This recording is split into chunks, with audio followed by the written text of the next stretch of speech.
жалпы әр кезде ізденісте болу керек еркек адамға.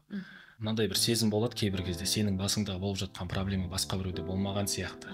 Бірақ ойлап қарасаң, оқысаң, білім ізденсең, барлық нәрсе болған, барлығы жазылып қойған. Ол ана Рим империясынан басталып, біздің пайғамбарымыз мысалы, одан кейін Абай атамыз жазып кеткен, құр мектептегі оқыған тақпақтар емес, мысалы қыз жас көз, оның ішінде даналық жатқан. Әр еркек оқу керек, білім іздену керек. Сол кезде бүкіл сұрақтарың шешіле бастайды. Сосын ең басты нәрсе, саған ешкім міндетті емес, саған ешкім көмектеспейді.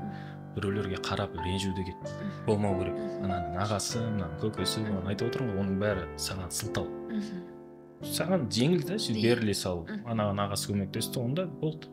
Ойыныңды бітіре сал дейді ғой, мысалы, компьютер ойнайтын кезде.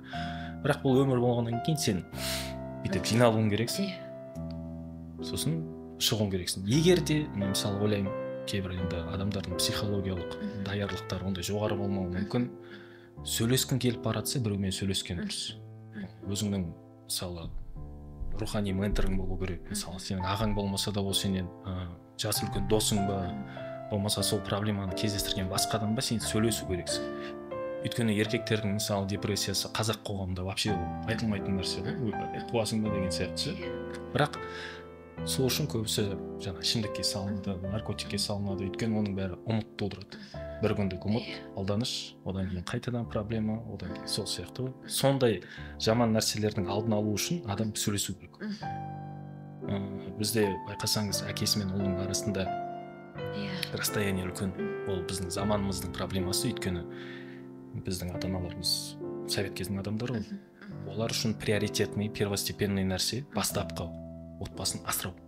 Сөйлесу, психология тұрған маңызды емес, сенің тамақ жеуің маңызды. Енді біз қазіргі заманда, Құдайға шүкір, ол этаптан өттік қой. Мен өзім әке болдым, мен оны түсінем. Мен де баламды асырағым келеді, бірақ маған баламның ішкі дүниесі де маңызды. Сондықтан біз оның ішкі дүниесінде қадірлеп бастауымыз керек, сөйлесуіміз керек. Өйткені әке мен ұлдың арасында мүлдем мынандай ешқандай арақашықтық болмау керек.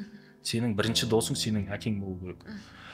Былай ойлап қарасаңыз, әр еркек өзінің ұлына бүкіл өмірдегі өткен опытын шайнап жұтып сіңіріп беру керек та. Сол кезде сенің ұлың сенен аса жақсы болу керек. Әйтпесе қалай ойлаңызшы, ештеңе үйретпесең, онда сенің ұлың тоже сен қайтадан басынан бастайды. Оның ұлы басынан бастайды, сөйтіп сендер дамымайсыңдар семьямен.